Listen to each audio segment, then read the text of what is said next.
All right, ladies and gentlemen, it is me, Mike Valentine, D Cleat Geek. It is cheese with all kinds of holes right there.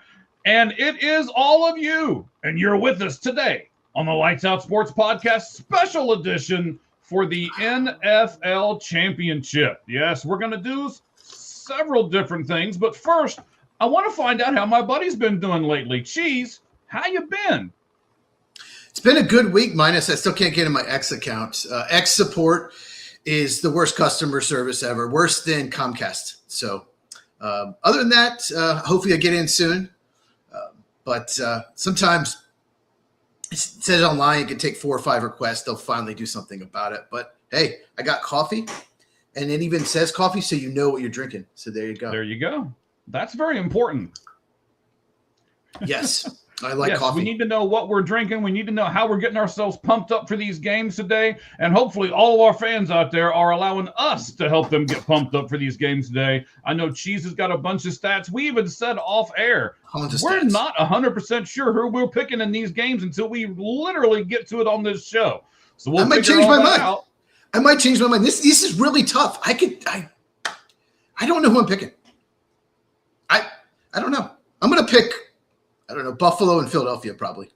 There we go. That'll work. I'm going to pick Cincinnati and Arizona. So we're good. Oh, that's bad. Yes. We'll have a terrible Super Bowl. Okay. All right, guys, let's start the show.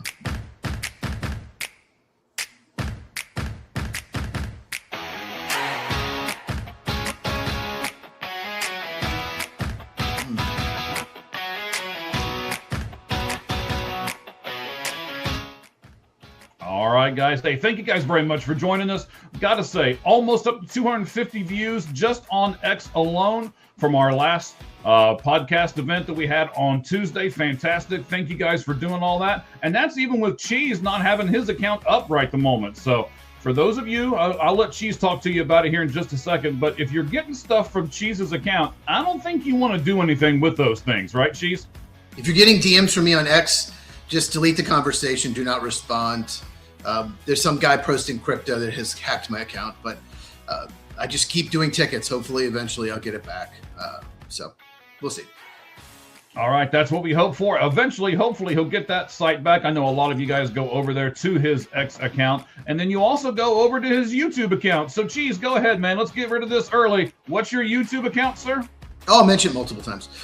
It's at Football with Cheese, CHEEZ. Go check it out. I just did a video on Indiana and then their Cinderella National Championship. I talked about Bills firing Sean McDermott and the Steelers hiring Mike McCarthy and why it's a terrible, terrible hire. Yeah, we'll get to that here in just a few moments because that's how we're going to start the show. We are going to start the show today with some of the coaching things that have happened, and then we're going to get into these two games. So I tell you what, it's a connection to me. It's a connection to you. So because it's a connection to each of us, let's start the show off right there with this hiring that's happened in just the last few hours. The Green Bay Packers have decided that former Arizona Cardinal head coach Jonathan Gannon is the best for their new defensive coordinator. So first of all, Cheese, why did they have to even hire a new defensive coordinator? What happened to the Packers' old defensive coordinator? Jeff Hafley took the head coaching job with the Miami Dolphins. Love Jeff Hafley. Could not have picked a worse roster he's not going to win anytime soon, unfortunately. But, he's a great leader. He's a great coach. I hate to lose him, but, good hire for Miami. All right. So that's why he had to go. So now let's focus a little bit on the hiring here for your Packers. And again, so I want to start off with kind of a crazy question. And that's this. What does it mean that the Packers were able to hire a defensive coordinator before the Arizona Cardinals were able to hire a head coach? It's easier to hire coordinators. Usually you don't interview as many. Head coaching, sometimes you interview 13 to 15 guys. Usually it's 7 to 10, but some teams like the Titans, like the Browns, like the Cardinals, are being very thorough. Titans have made a decision. Raiders, they just want to make sure they get the right guy. Coordinators are just typically, sometimes you interview 4 or 5 guys, and that's what Green Bay did. It's what they did last time when they hired Halfley. So that's why. It's just usually a quicker hire. Yeah, but do you not think that it's because, there's a reason why nobody wants the Browns job, right? There's a reason why nobody wants the Raiders job. Do you think the Arizona Cardinals? I mean, come on. We don't really have to say it, do we? A lot of people have pulled out of the Browns job. Yeah, a lot of people have pulled out. But no, it's possible the Cardinals are waiting for somebody that's still coaching. Okay. Like maybe Vance Joseph, we'll see. No. Well, let's just, before we get into, let's see, who do you want to coach the Cardinals? Well, I don't want Vance Joseph. I wouldn't mind Kubiak. He's still coaching. The other day. You're catching me off guard here. I didn't have my notes from the other day. So Clint Kubiak is still coaching. He's the Seahawks offensive coordinator. I'm going to throw 3 names out here. Sure, go ahead. That are, allegedly 3 of the finalists. Raheem Morris, which I would not hire. Twice retread coach. I don't think he's terrible, but he can do better. Mike LaFleur, which I wouldn't hire anyone named LaFleur. He's offense coordinator for the Rams, still coaching. But this is who I want to. This is who I would want. This is who Arizona should hire. Anthony Campanile. He's the defense coordinator of the Jaguars. He's a leader. He's a motivator. He used to be the Packers linebacker coach. When he was assistant in Miami, had this unbelievable speech on Hard Knocks. And the Jaguar defense went from like a joke, like easy to move on, to actually pretty good. Like he completely turned it around. And that's who Arizona should hire. Anthony Campanile. That's who I want to hire. I'm not saying I don't like the Campanile hire, and I wouldn't be disappointed if that's what happens. But I also believe that we can tie this in. We didn't do this before the show. I'm liking how this is. The 2 of us have been doing this for so long now with each other. We are just playing off each other so well now, and I know our fans see it because our numbers are climbing right now as we continue to talk. So I don't want a defensive guy. We've already got the defense here in Arizona. I don't want another defensive guy. I want an offensive guy. How important do you think that is when you've got one side of the ball pretty much done? And I'm going to connect the dots here in a second because there's a reason why the Packers hired Jonathan Gannon, and I think that's the reason. So talk to me here, Cheese. Do you think it's really important to get the right side of the ball when you're looking at your next head coach? I think you just need the right guy, the right leader. I don't think it's as important. A lot of teams do, though. I think majority of head coaches are offensive-minded. Especially if they have a young quarterback. They want to offensive-minded to develop the quarterback. So most teams prefer offense. So I get why you're doing that. I just want the right guy. And John Harbaugh was a special teams coach before he got hired, and he lasted 18 years in that job. So True. It's really about the right guy. But I get it if you want an offensive-minded. Yeah, Clint Kubiak would be great. And it's possible they're waiting for him. There has not been a lot of rumors coming out of Arizona like other teams. We pretty much knew the Titans were down to like 2 or 3 guys. We just haven't heard a lot out of Arizona. Well, the other guy that's starting to come out now is Kubiak's. I guess there's another Kubiak relative that's out there. Talk to me about that guy. His brother, Clay Kubiak. Yes, he's offense coordinator in San Francisco. He's got some interviews as well. So, yeah, and Anthony Weaver's another one that I know the Cardinals interviewed twice. He's defense coordinator of the Dolphins, former defensive lineman for the Texans in the NFL. But, Cardinals have interviewed 1, 2, 3, 4, 5, 6, 7, 8, 9, 10, 11, 12, 13, 15 guys. 15 so and far. I don't have a problem with that, to be honest with you. Yeah. I mean, if they go with your philosophy of I want to get the right guy, then, okay, take their time, interview a whole bunch of people, and cross your fingers that you get it right, I guess. Well, you know what? Let's not say that. If they're going to interview a bunch of people, they're doing more than crossing their fingers, hopefully. They're researching them. They're interviewing each other because that's what happens and stuff like this when you sit down across the table from each other. And they want the best fit. Now, I want to ask you this about the Cardinals, too. Because they don't have an offensive coordinator anymore, he went to Detroit. Does that make a difference when you're looking at offense and defensive head coaching? No, because nowadays when you get interviewed, they want to know who you're bringing in staff. Like Jeff Halfley, before the season ended, was calling around the league trying to say, would you be interested in coming to be my coordinators, my assistants? So they want to know in interviews now. It didn't used to be this way at all. They want to know who you bringing in as your assistants. Like Kevin Stefanski took the Atlanta job. They wanted to keep Ulbrich, their defense coordinator. The owner, Arthur Blank, wanted to keep him. So you had to be okay with that. And Stefanski was. But some people might not have been. So it's a very important decision, like who you're bringing in, what style do they run. And if you're an owner and they're like, I'm bringing this guy in, and you don't have the personnel for it, and you take 2 or 3 years, you say you're hiring a defensive coach and he wants to bring this offensive coordinator, doesn't a good fit. You're like, no, that's not a good fit. You might not get the head coaching job. So they call around and pretty much, have that plan in place when they do. Well, I'm sure they all have friends. I mean, we all have these coaching trees and stuff like that seem to be, working really well. I mean, look at the, we won't really get into it right at the moment, but if you need to, go over on the X account for our conglomerate, which is All Gloves Off Sports Media. You can go over to All Gloves Off SM on X, and I have a stat up there with a picture of the Nick Saban tree. Yeah, just look at the Nick Saban tree. It's those roots and those branches are pretty impressive. So, Kyle Shanahan tree is pretty impressive too. It is. Yeah. You're 100% right. So let's go back, kind of focus on this for a moment. So Gannon, in his 3 years in Arizona, and this is why I think he got hired by the Packers. You can tell me if I'm right, wrong, indifferent, whatever your opinion is here, sir. But 3 years in Arizona, only 2 defensive teams gave up more points than did Arizona in those combined 3 years. Do you think that had something to do with the reason why he is now the Packers defensive coordinator? Yeah, and let's be honest, this. They don't have, this year maybe, more talent. They didn't have a ton of talent his first 2 years on the defensive side of the ball. So that's really impressive that he's able to do it. Hello.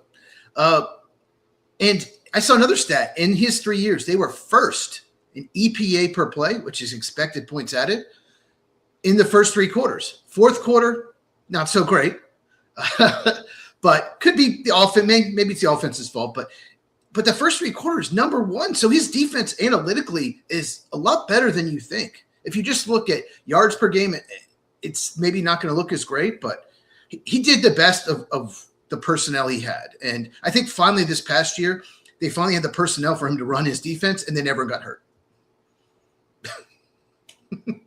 Yeah, I mean, so I get all that. We got some people asking us about the weather. So, I'm in Arizona.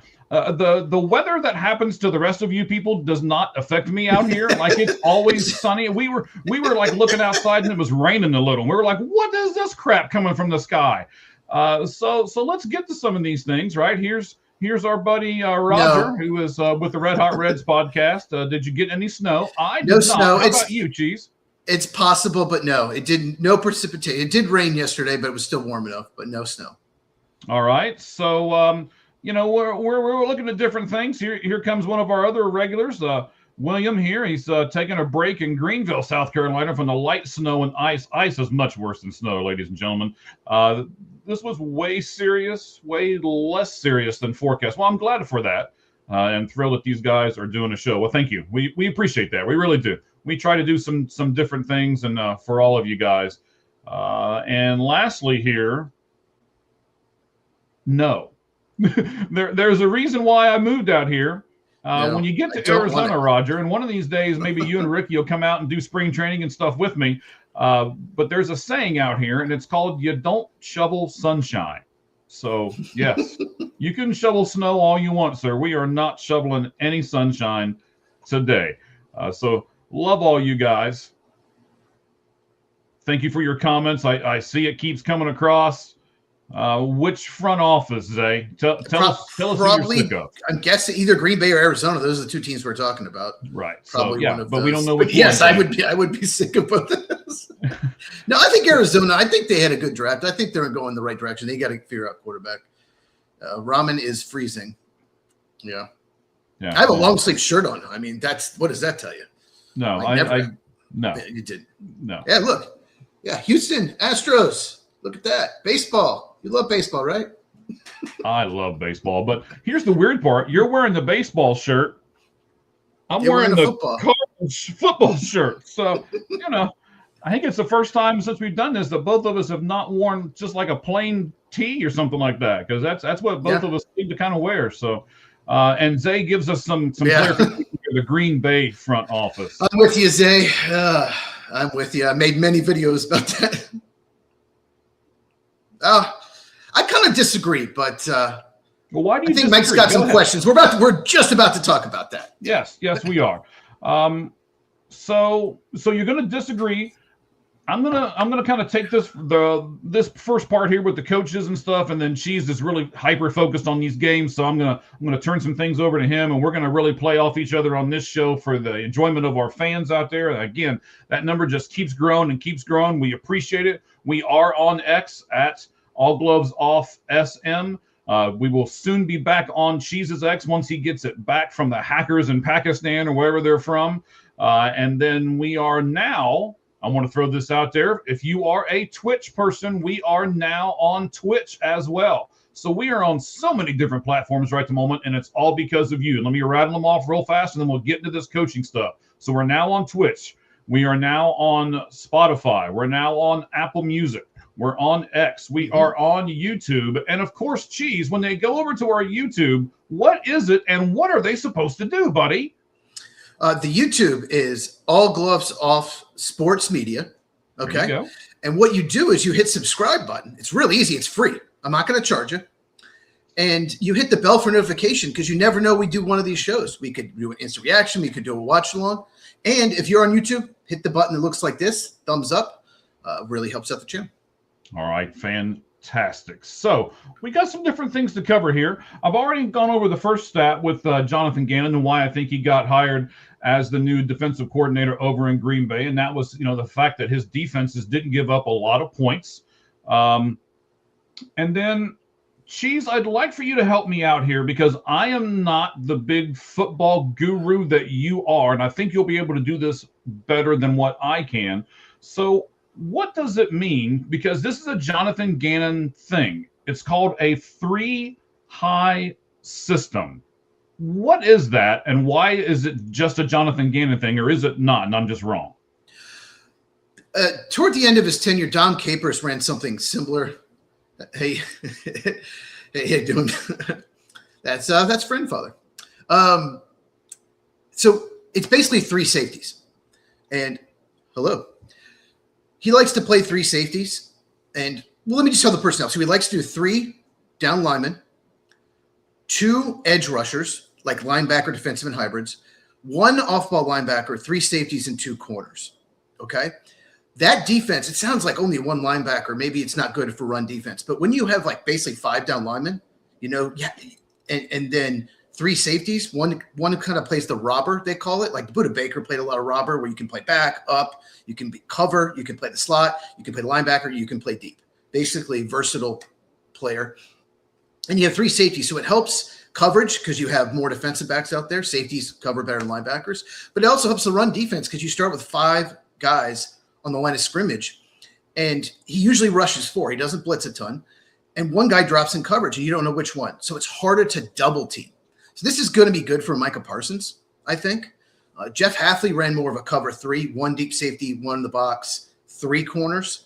But the Packers have the personnel to do this because they have 3 safeties. They have Xavier McKinney, Evan Williams, and Javon Bullard, who probably be the robber most of the time because he can play the slot. So they have the personnel to do it. They do have to get a nose tackle, though. You have to – his system, you have to have, like Dalvin Tomlinson. He had Calais Campbell. He had Walter Nolan. You have to have better defensive linemen, and he did in Philadelphia. So they got to upgrade there. But, yeah, I think the system will work in Green Bay. He wasn't my first choice, wasn't my second choice, but he probably was my third choice. I would have preferred Christian Parker, who took the Cowboy job, or waiting for Jim Leonard. He's the passing game coordinator of the Broncos, but that's fine.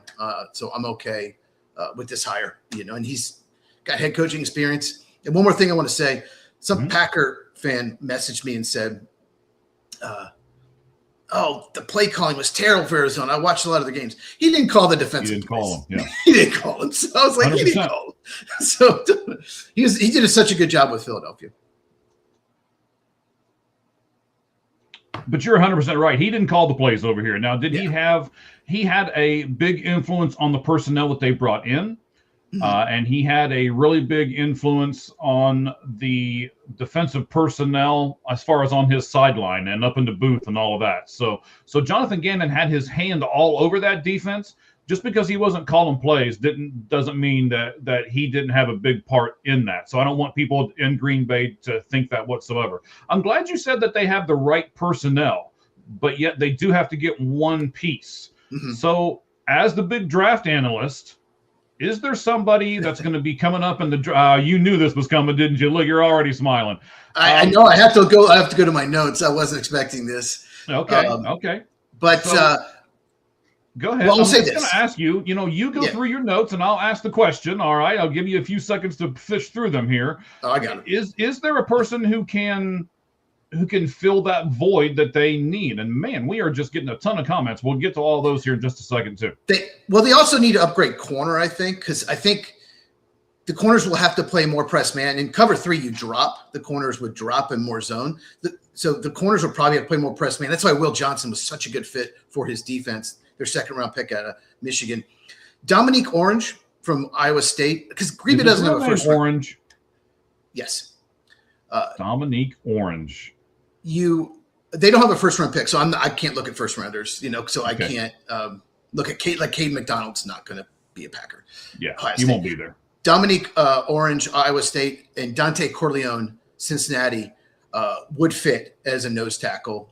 Luckily, it's a pretty good nose tackle draft, but they've got to get someone in the middle of that defense. It's been a huge problem for years, probably since B.J. Raji left. So, and Kenny Clark was a good player. He was traded in the Micah Parsons deal. They haven't replaced him. So, they've got to get a nose tackle, and they need to upgrade cornerback as well.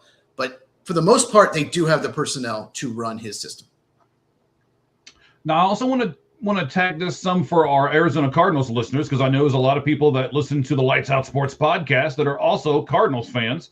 So how important is it, Cheese, to get someone else to come in as the defensive person that runs the same system as when Jonathan Gannon has now left? How important is that? Because they've already got all the pieces, right? So why would they change? They drafted the last few years to fit Gannon's, like I said, Walter Nolan, Will Johnson, just like perfect fits. Budda Baker, they have the personnel, so they do need to get someone that runs a similar scheme. It's very important because there are times where teams, they hire a new coordinator and then it takes 2 drafts in free agencies to get the right personnel for it. And finally they do, but that takes 2 years where you're maybe not a contender. So it's very important to get someone who runs a similar scheme. Okay, so William, I do see your comment. Give me a minute. We'll talk about that more in a moment. But I want to ask Cheese this, because Zay brings this up. He says it just sounds like more off coverage and still big plays across the middle of the field.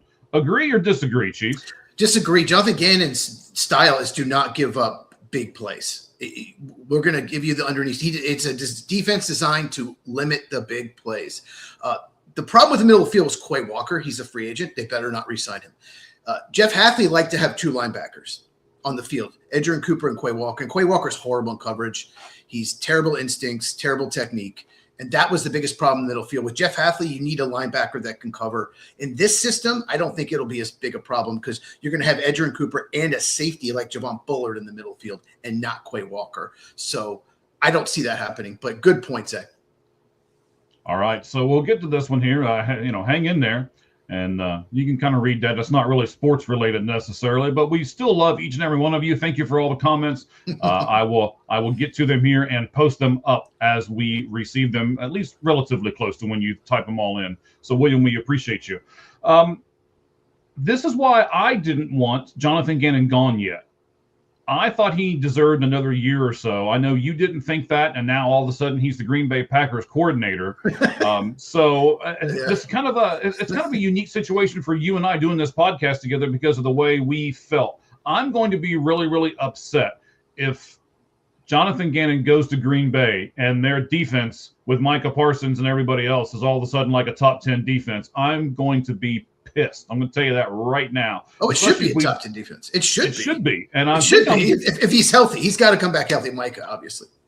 Right, but I think I'm really going to be upset with this hire because I didn't want Jonathan Gannon to go, and now he's gone to a defense that's pretty close As you've already said, to having a lot of the personnel that he needs and things like that. And then Arizona went through and drafted a bunch of guys that are designed for his defense, yet they only gave him 3 years. So it leads me to this, Cheese. How many years should you give a head coach, and how many years should you give coordinators, and why is there going to be a difference, I'm assuming, in your answer?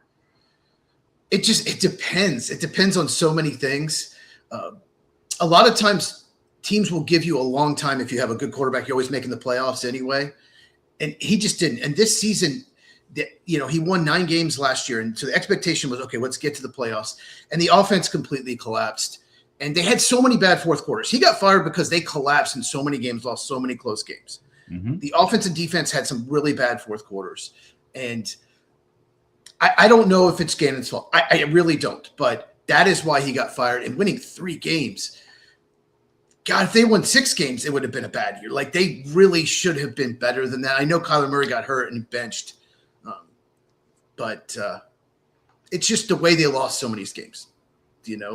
It's the way they decided not to double team Micah Parsons in the fourth quarter, and he started sacking Brissett like crazy. Cost them that game. Just little things like that.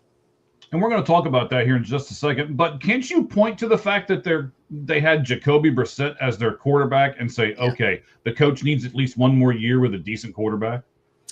Possibly. I could have seen them going either way. Yeah, Brissett can't move, so he's easy to tackle. He has no mobility, so it's easier to scheme against. But, yeah, I mean, he's a good backup, but not a good right, and 100%. He's a good backup. I'll give you that. He's a guy that comes in and can keep you into games when he needs to.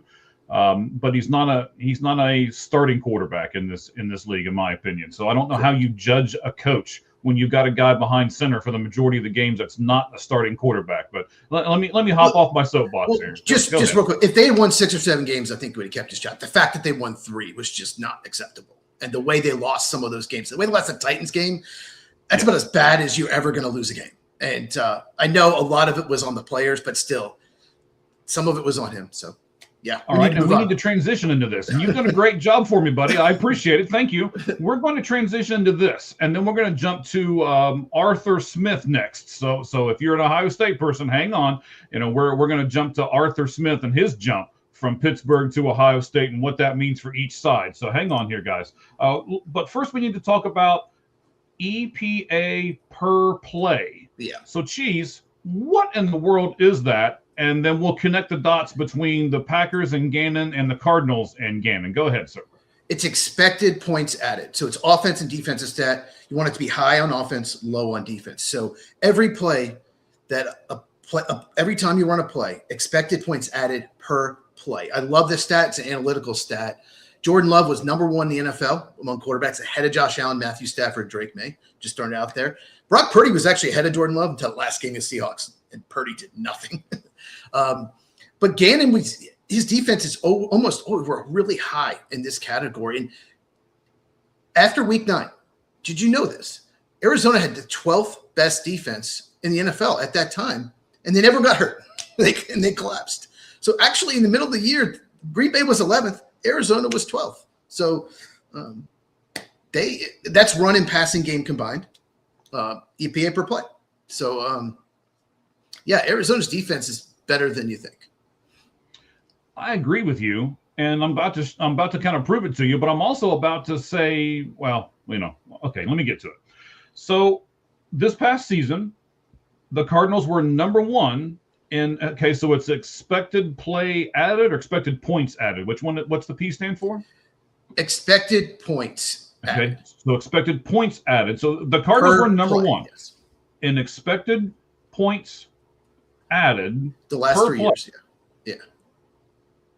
In the quarters 1, 2, and 3. And correct. Then, as you've already alluded to, in the fourth quarter, they dropped, are you ready? They dropped from 1, ladies and gentlemen, to 27. So they were 1 in quarters 1, 2, and 3, and then 27 in the fourth quarter. Cheese, you got some splaining to do. Well, I mean, yeah, it's not good. It's not good. And some of those, they had leads, and they maybe went into a prevent. I don't know. I'd love to ask Jonathan Gann about that, but they had some collapses. There's no doubt about it. So it is a little worrisome. I mean, it's the worst quarter for Matt LaFleur as well. So we'll see what happens. But, Yeah, but it tells me like the game plan's good. The defense starts off well. So, we'll see what happens. But the first 3 quarters, it's a great stat. It's a great stat, and it does tell you that the game plan is good, because if it was they're great in the first 2 quarters, that means they studied film and they came out with a great game plan, and then they couldn't adjust because because that's what happens at halftime is the 2 teams adjust back and forth.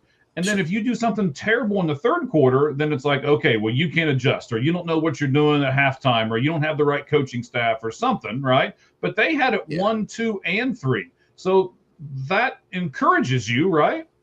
It does. But I'll say this. After week 9, so many of the defensive players got hurt.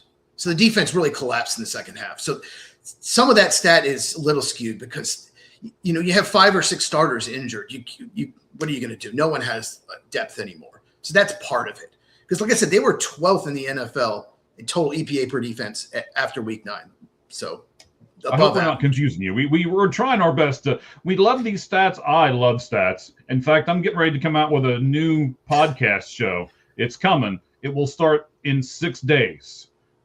Saturday will be here before you know it. So every Saturday, I'm going to put some stats in there and do a smaller show and combine the 2 things together. Saturday will be debuting this coming Saturday, right here on all these channels. So I want to get to Zay's question too here real quick before we move on.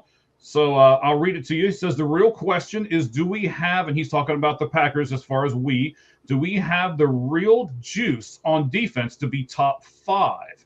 He says, I don't see it outside of 3 players, which is McKinney, Parsons, and Cooper. First, Cheese, would you add anybody to those 3 names? And do you think the Packers have a chance to be a top 5 defensive team now that you have Jonathan Gannon?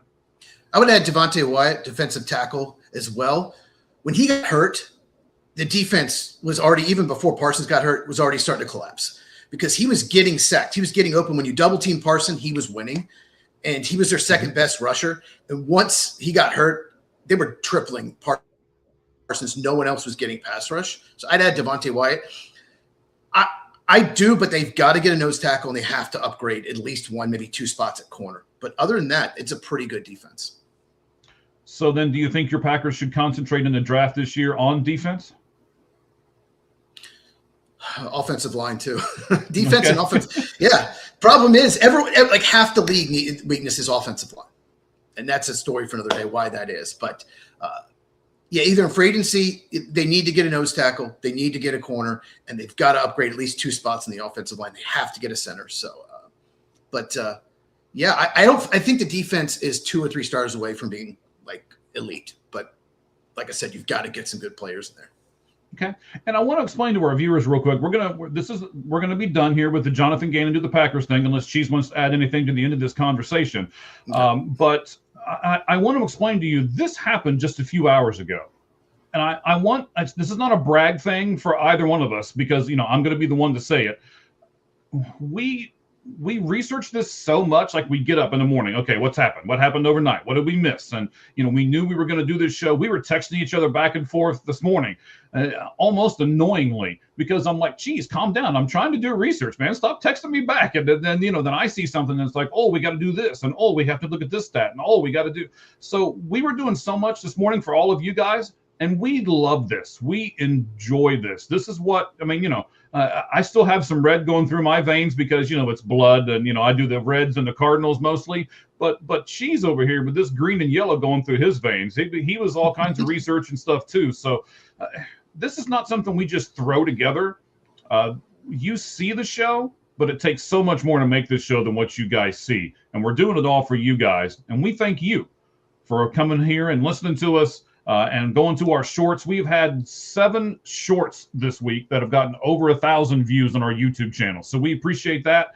We're really climbing in a lot of different areas, and you guys are really helping us do that. So once again, thank you guys very much. I know Cheese feels the same way. He's over there shaking his head. So yes, he feels the same way, and we appreciate each and every one of you. All right, Cheese, let's jump to the Arthur Smith conversation. Mm-hmm. Arthur Smith is expected to be hired. So the article that I read said expected.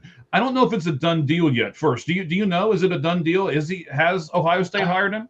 I have not seen it's a done deal, but that's expected. He interviewed for the Titans offensive coordinator job. He either decided not to take it, which I would probably want that job, but because you actually have the quarterback, or he just wasn't getting it, so he chose Ohio State.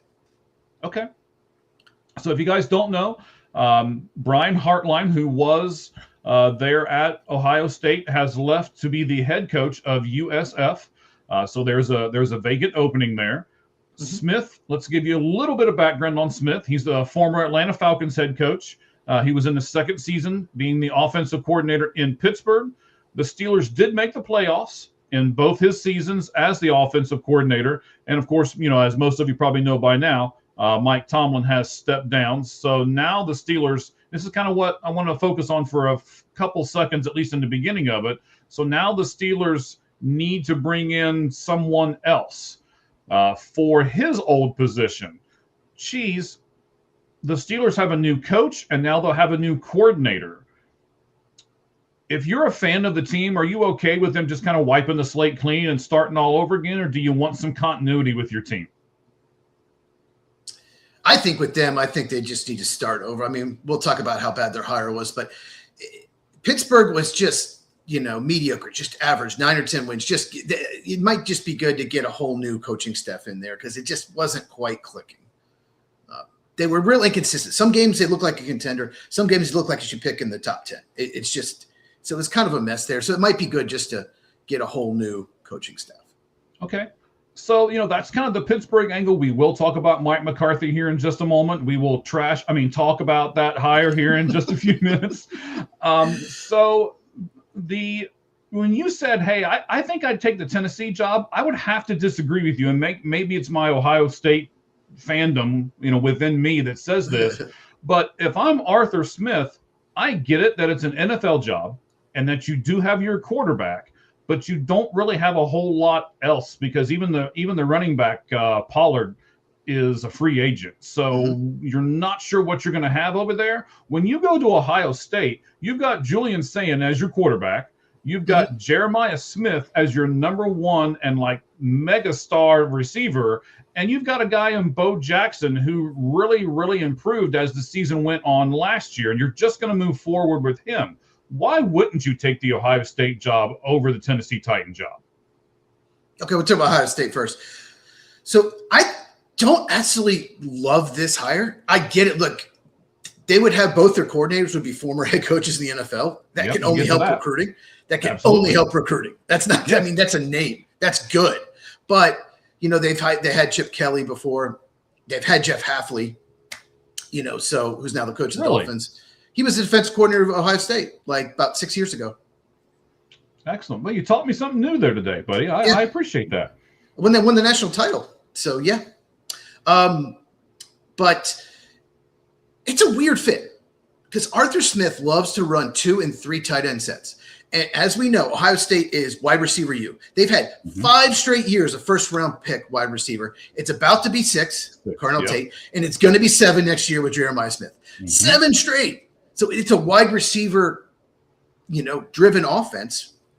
And he loves 12 and 13 personnel. He loves tight ends. But so it's maybe a strange fit. I know they play tight ends as well. Max Clare had a good year, but just little surprised about the fit. But the Titans, why I'd like that job, nowhere to go but up. The quarterback got better as the season went on. They're going to upgrade the O-line. They're going to upgrade receiver. They're going to upgrade tight end. The personnel wasn't great. It's only going to get better.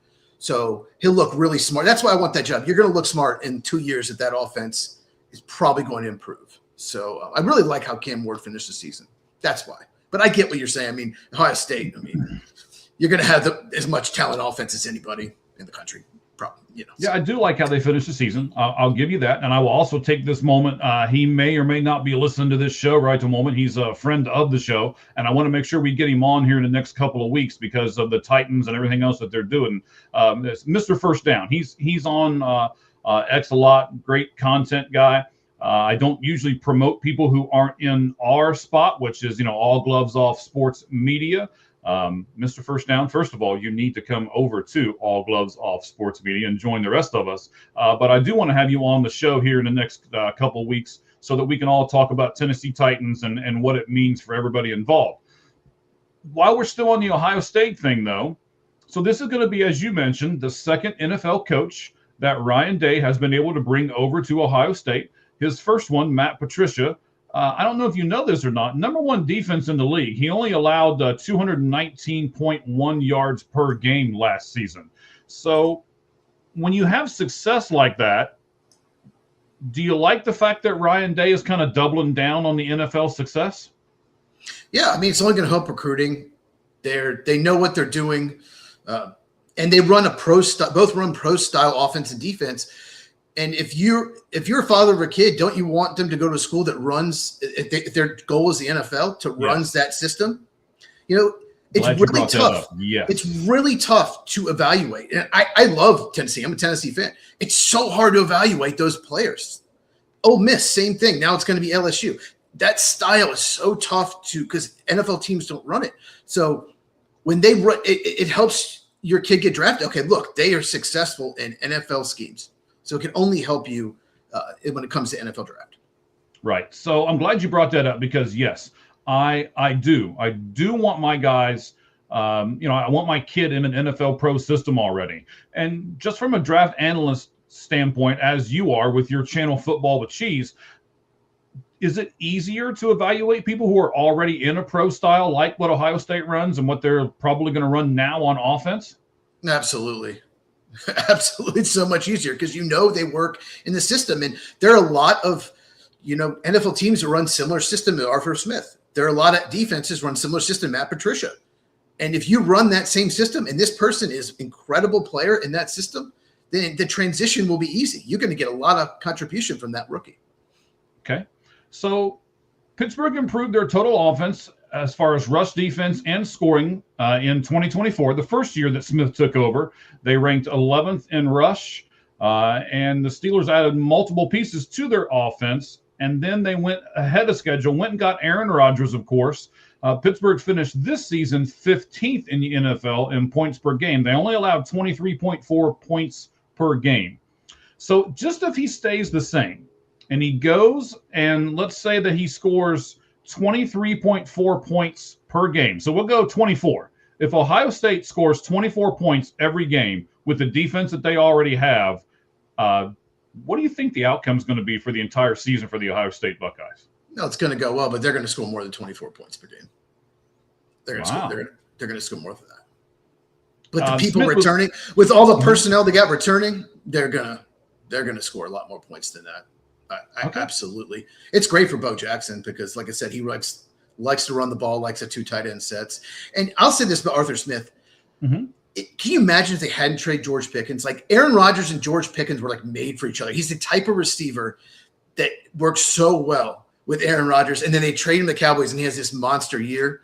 My God, that really hurt the Steelers not having a weapon besides DK Metcalf. And man, who knows what would have happened? Okay, they got a 3rd round pick.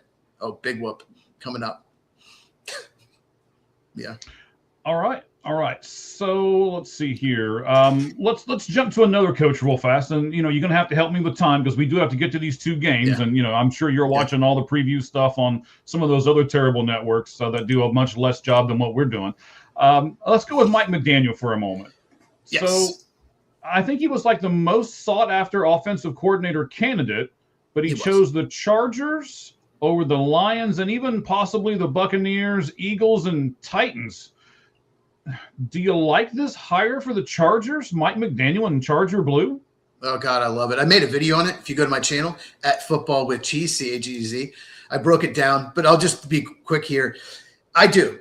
He has never, he had Tua, okay? He's never really had a good offensive line there, and he's never had the receiving depth. He's never had a tight end like Arondé Gadsden. And Justin Herbert, big upgrade over Tua. They do need to fix the interior offensive line, but this is such a great hire, and he'll fit their personnel perfectly. I get why he chose the Chargers because their offense underachieved, mainly because of the offensive line. But you go to the Lions and Buccaneers, they already have great offenses. You're not going to necessarily look better. Okay, yeah, We already had good offenses, but the Chargers didn't.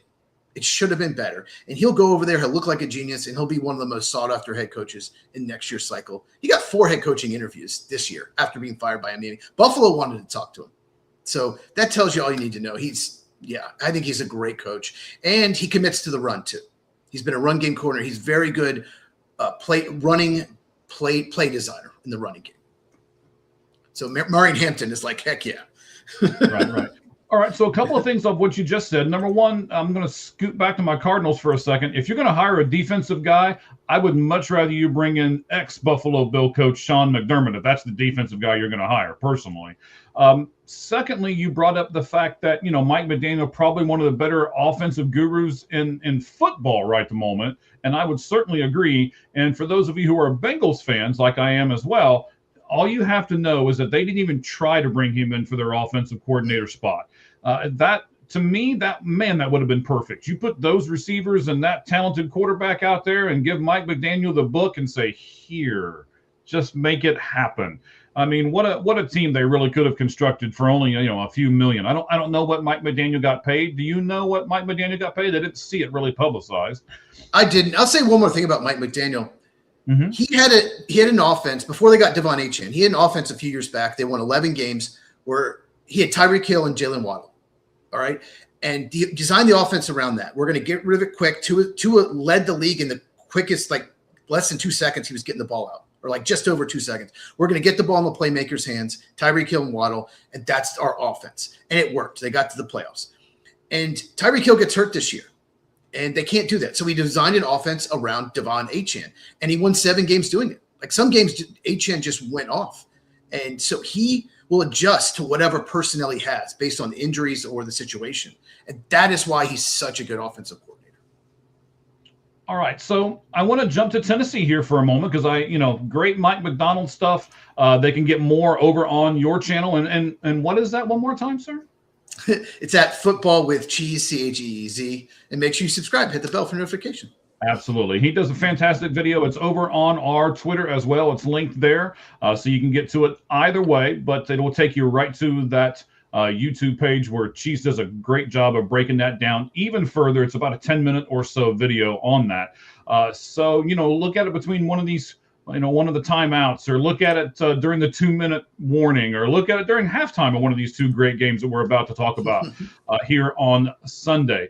So let's jump to, I believe the name is pronounced Robert Saleh. I think that's how you say it. Salah, something like that, yeah. Yeah, okay. I don't know how to pronounce his name, but he's a pretty good coach as far as I'm concerned. But let's look at it this way. So the Titans interviewed mostly people who had already head coaching experience. Would you agree with that, sir? All but 2 or 3 candidates, yeah. Right. So the favorite kind of came down to John Harbaugh, who, of course, went with the Giants. So we're just going to say he's out of the equation. Matt Nagy, oh, gosh. And then Robert Saleh. Uh-huh. Who do you think was the best choice, and did they make the best choice in Tennessee? Yeah, I don't think Harbaugh was ever going to Tennessee. I think his agent used them to get $20 million a year from the Giants. I think that was his choice. So it came down to Nagy and Saleh, and the media's been pushing Matt Nagy. They were just pushing. Oh, he deserves a chance. He'd be a great coach. And he was an absolute disaster in Chicago. I've talked about it in my Titans video. I made a video about it. I broke it down. I'm not going to get too into it. He's not a good head coach. He didn't develop the quarterback. He would have been a disaster in Tennessee. Mitch Trubisky had so much talent. More talent. He's got more talent than Cam Ward. Didn't develop. And so Robert Saleh didn't go with the Jets, but it's the Jets. I think most of their problems were not his fault. So, and he's a great defensive mind, and the Titans defense needs a lot of help. So of those coaches between Nagy and Saleh, of all the coaches besides Harbaugh took another job, you're going to hire a retread coach, I would have picked Saleh as well. So I think it was a good hire. Okay. So I'm sure you did because you watch all stuff NFL. Did you see that the Chiefs didn't even retain Nagy? Instead, they brought Eric Bieniemy back. So they were happier with another retread coordinator than they would have been to just keep Matt Nagy. And what does that say for the Chiefs, first of all? And what does that say for Matt Nagy's future endeavors in the NFL? Well, it's possible that he thought he was getting a head coaching job and said, move on for me. His contract ran out. So he was a free agent, so he wasn't tied to the Chiefs. And so they just decided to move on from Bieniemy. But the day before they hired Bieniemy, Salah, whatever, took the job. So they could have brought him back, but they chose not to. He's unemployed. I don't know if he gets one of these offensive coordinator jobs. I wouldn't hire him. He didn't call the plays in Kansas City. For some reason, he got the credit for Patrick Mahomes being great. But I'll say this: when Eric Bieniemy was the coordinator, that's Patrick Mahomes' best years. Eric Bieniemy has never got a head coaching job. People say he didn't interview well, but his game plans were very good when he was there. So I think he's an upgrade over Nagy as offensive coordinator. Yeah, and obviously the Chiefs do too, or they would have brought Nagy back. So I thought it was interesting how all those dominoes kind of fell as everything was going on. Speaking of dominoes that have fallen, now you've got Jesse Minter, who used to be with the Baltimore Ravens back in the day, right? And then he went to the Chargers. Now he's back with the Ravens. What's going on there, and why did the Ravens make this hire? Real quick, I've got a text from a friend. He says that Jonathan Gannon, the Giants and Chargers, both Harbaughs, wanted to hire him, so Green Bay had to make a decision, hire Gannon or wait to talk to Jim Leonard, and they wanted to hire Gannon. So Gannon apparently was very sought after. Interesting. So you asked about Jesse Minter? Yes. Yes. I like this hire. He did so much the last 2 years as a Chargers defense coordinator with not a lot of talent. You look at the Chargers defensive roster, they have a few pieces, but overall, they don't get a lot of pass rush. Derwin James is amazing, obviously. They don't really have great linebackers. I don't see a lot of talent. I didn't think they'd be nearly this good. In the last 2 years, they look like one of the best defense in the NFL at times. So he's done so much with not a ton of talent. So I really like this move for the Ravens. And they used to have such a good defense. In the last 2 years, it's collapsed. So they needed to fix the defense. And he's young, up and coming. So he was definitely one of my favorite hires of this cycle. And I have a stat I want to read. Sure, go right ahead. There are now 3 head coaches that were on Michigan. Michigan football just a few years ago. Jesse Minter, who's a defense coordinator at Michigan. The defense coordinator before Jesse Minter was Mike McDonald, who's the coach of the Seahawks, who's still playing. And, of course, Jim Harbaugh, the coach of the Chargers. So that Michigan staff, there's now 3 coaches on that college staff that are head coaches in the NFL. That's interesting. Yeah, not that I want to promote Michigan a whole lot, but Yeah, I know you don't like Michigan, but yeah, he was the defensive coordinator before Minter, and he wanted to join the NFL and took the Ravens job. It was their defensive coordinator. And then now Jesse Minter's in Baltimore. And then there's a Harbaugh was in Baltimore. There's a Harbaugh. There's like all these connections. There's a Harbaugh here and a Harbaugh there. Here a Harbaugh, there a Harbaugh, everywhere a Harbaugh, right? There's a Kubiak everywhere. Yeah. Yes. But we talk about these coaching trees and stuff, and I mean, this is a lot of what all of these people pay attention to. Once you get your foot in the door, then as long as you do well, it continues to do well for you. So yeah. Absolutely. Okay, so I know we're kind of rushing through these next few hires a little bit here, but we've also got 2 games to get to, and the games are starting before too long. So we want to make sure we get everything. We got about an hour. We got plenty of time. Yeah, we got about an hour. So. Okay, all right. Because I know we're going to concentrate on this one for a little bit. Let's look at what the Steelers were thinking hiring Mike McCarthy. And so let's start this off positive, okay? Because I know we're going to really jump into this awful negativity. I want to know before you get to that, I just want to know if you're the Steelers, what do you think they were thinking when they hired him? I want to know what you think before I go off. Okay, so I will give you this because, again, ladies and gentlemen, we do this. We talk a little bit kind of off air and on text and all of these kinds of things. Hang on, before we get to this, let's go back to here. One of our great fans has put something up here. So I like the Gannon hire. I don't care about the viral video of his. I'm not sure what that is. I have no idea what that is either. Yeah, the results of the team he has coached are what matters, and they've got pretty good results. Yeah, I mean, even going back to his Philadelphia days, which I assume that's what Pablo is doing here, is going back to his Philadelphia days. He's had good results in multiple spots. So I'm not saying it's a bad hire. In fact, I'm pissed as an Arizona Cardinals fan, that we let him go, and now he's going to go to Green Bay and probably revive his career and then go get another really good head coaching job in a couple years. So, Cheese, you want to wrap that up and tell us what you think there too, buddy? I was just saying, I just got breaking news. Sean McDermott, if he doesn't get a head coaching job, apparently may take the year off, not take a coordinator job. So, so the Steelers, of all the people, it's the worst hire they possibly could make. Mike McCarthy has always had Brett Favre, Aaron Rodgers, Dak Prescott. So of course you're going to win games. Of course your record's going to look good. He does have a Super Bowl. It's been a while, but that team was just so hot and so talented. So many playmakers. He had a stretch where they had as much talent as anyone, only won one Super Bowl with it. So many playoff losses they should have won, just like Matt LaFleur. It's a good story because he's from Pittsburgh, but it's like they went for the story more than the right fit. And this is not the Steelers' way. They go for a young, up-and-coming, defensive-minded coach, and it has worked. It worked with Chuck Noll, Bill Cowher, Mike Tomlin. Say what you want, but it worked at least for a while. And they could have gone after like Chris Shula, who, by the way, Arizona could still hire. Let's just defensive coordinator. I would not be opposed to that because honestly, I took him off the board because I thought the Pittsburgh Steelers, this was a home run for them. I really thought Shula was going to the Steelers, so I didn't even consider him for Arizona, to be quite honest with you. Grandson of Don Shula, football family, done a great job with the Rams defense. I think he's like 41. He was the perfect fit for like Pittsburgh style too, the way he runs his defense. But I am shocked, and the fans are livid. The fans are basically comparing to Mike Tomlin. We just basically got another Mike Tomlin who's 62 years old. And when I think of Mike McCarthy, Packers and Cowboys, I think of playoff games they should have won that he lost. I think that's what I think of when I think of Mike McCarthy. All right, so I can't wait to do this because I got some notes in front of me. So the Pittsburgh Steelers have now become the Dallas Cowboys. They're going to, because here's the deal, right? Bill Cowher, well, let's go back to Chuck Noll. Chuck Noll, when he was hired by the Pittsburgh Steelers, was 37 years old. Bill Cowher, when he was hired by the Pittsburgh Steelers, 34 years old. Mike Tomlin, when he was hired, also 34.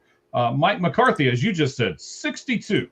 They're going in a different direction, and some may say the wrong direction. But let me tell you why they're doing it, and it has nothing to do with football. Just like Jerry Jones and the Dallas Cowboys and how they run their organization, yes, I'm about to say it, has nothing to do with football. They went for the story. Oh, Mike McCarthy is a Pittsburgh native. And here's the thing. I think they're going to trade everybody. You just watch. This is just the beginning. I see them trading off everyone and starting this clean slate like all over again. But they still got to have something to sell tickets. You can't become the Cleveland Browns and just nobody wants to come to the stadium. Or if they do, they have bags over their heads, right? You can't do that. So you've got to give the fans something.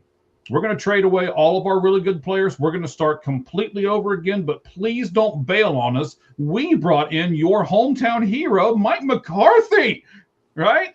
And I literally think that's what Pittsburgh's doing right now. You're going to see them trade away everyone and just pile up draft picks.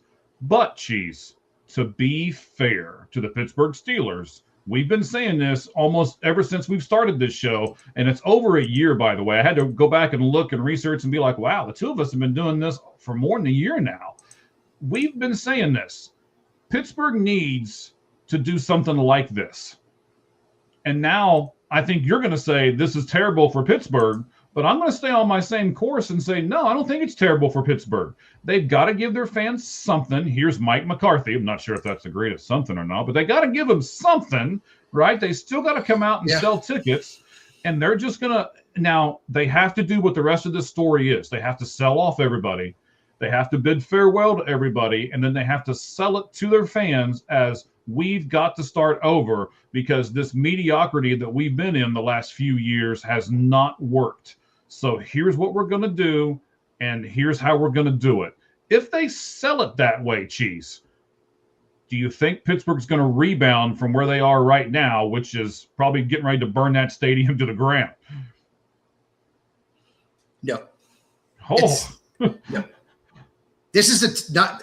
I talked about this in the video. Maybe deep down they want to lose because next year's quarterback class should be amazing. 2027. Yes. We'll see if they trade down and get more picks till next year. We'll see what happens. But no, I don't think it's going to go well. I think their defense has some pieces, but overall wasn't a good defense. They have one weapon in DK Metcalf. The offensive line wasn't good. Tomlin's a better coach than McCarthy, in my opinion. So they won't win as many. I think they're going to win 6 or 7 games. I'm about to decide. I don't know who's going to be quarterback. Comparison. So I'm telling you, Aaron Rodgers not coming back. He was so ready for McCarthy to be gone. People are saying, "Oh, Rodgers, McCarthy." No. They're not. They're not. You don't think so? Rodgers. No. So, I mean, you're the Packer guy. Was there that much discontent between the two of them at the end of their relationship? The last few years, Rodgers would noticeably pissed on the sidelines about the play calling. They were not on the same page. You could see them. There was a disconnect. Well, he was that way in the playoff game in Pittsburgh. I mean, that's the thing with Rodgers. I don't know if it's a good thing or a bad thing, but Rodgers has always worn his emotions on his sleeve. I mean, like they kept showing the Atlanta head coach while they were just getting, and it was kind of like, his last game. Or no, I'm sorry, not Atlanta, Houston. They kept, like, every time Houston would have the Texans would have a fumble, they'd whoop over to their head coach and be like, okay, what's he going to give you? And he would just like roll his eyes, or maybe he'd shut his eyes for an extra couple seconds, but he wouldn't give you that face that you want on TV, or he wouldn't throw his headset or something like that, right? And I think they kept going to him like, okay, he'll do it eventually, and we'll be live right there when he does. And he never did. But yet every time something happens with Aaron Rodgers, he's going to show you that emotion, and he's going to throw stuff, and he's going to mouth words that should not be on television, and we're all going to see it. I'm not sure which one I like better. The guy that gives you not a whole lot of emotion but keeps his composure, or the guy that gives you all the emotion but kind of looks like a child all at the same time. Rodgers, he didn't used to be that way when everything was good, when he had a lot of talent around him, but when he hadn't have as many as good receivers, when he didn't like the play calling, as he's gotten older, he will bitch and complain. There's no doubt about it. But so a lot of the times when he does, he's right. Like he'd get frustrated at the floor. You could see him I could read his lips. Bullshit play call, and I'm like, yes, it was a terrible, terrible play call. So, you wish you wouldn't say it, but yeah, I mean, I get it. So, well, real quick, I got a stat. Yeah, go for it. Okay, have you heard this? Now, let me know if you've heard about this. Okay. Mike McDaniel and Jesse Minter withdrew consideration for the Browns job. Yes. Okay. We're like, okay, I get it, the Browns. But here is this is according to Tom Pelissero. The Browns are reportedly a data-driven operation. They have Andrew Berry as their GM, Harvard grad. He's terrible. They're requiring head coaching candidates to complete questionnaires, a multi-part essay, a personality test, and additional homework. Are you kidding me? Have you heard that? I hadn't heard that till just now, but I mean, if that's the way they want to do it, it's their organization, right? Who wants that job? They're going to end up with someone that's probably like way down on someone else's list. I just don't know who they're going to get. I have no clue. There's no rumors of anyone wanting that job. So what a disaster. Right. I tell you what, let's stick with the Mike McCarthy, Mike Tomlin thing. Let's look at a side-by-side comparison of their career for a moment. And then I'm going to make another point to you, and I want to see how you feel about this. So okay. Mike Tomlin has 19 years in the NFL. Mike McCarthy has 18 seasons in the NFL. Their regular season record, Tomlin's 193, 114, and 2. Of course, one of those being against, somebody else's team. And their other regular season, as far as Mike McCarthy goes, 174, 112, and 2. So Tomlin's winning percentage then becomes 628. Mike McCarthy's is 608. Tomlin is 8-12 in the playoffs.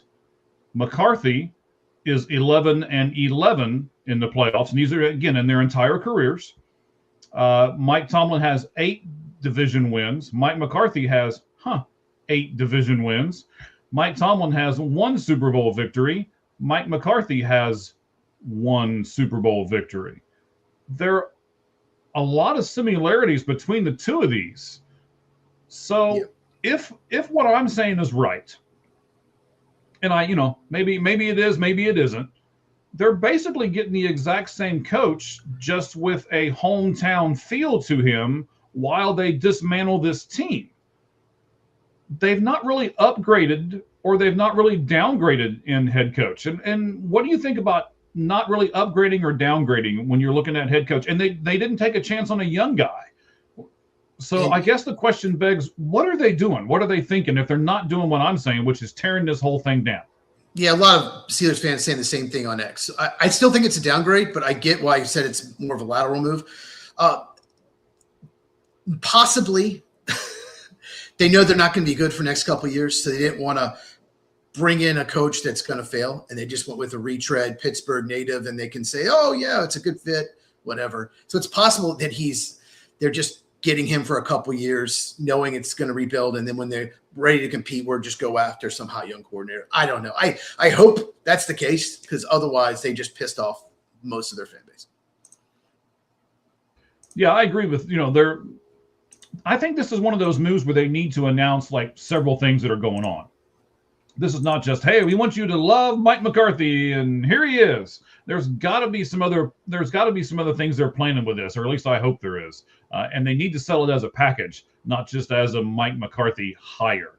We got one more team that we want to talk about before we get to those two games. That's the Buffalo Bills. We'll do that here in just a second.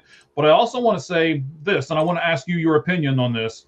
Not really a coaching thing, but it is a coaching thing.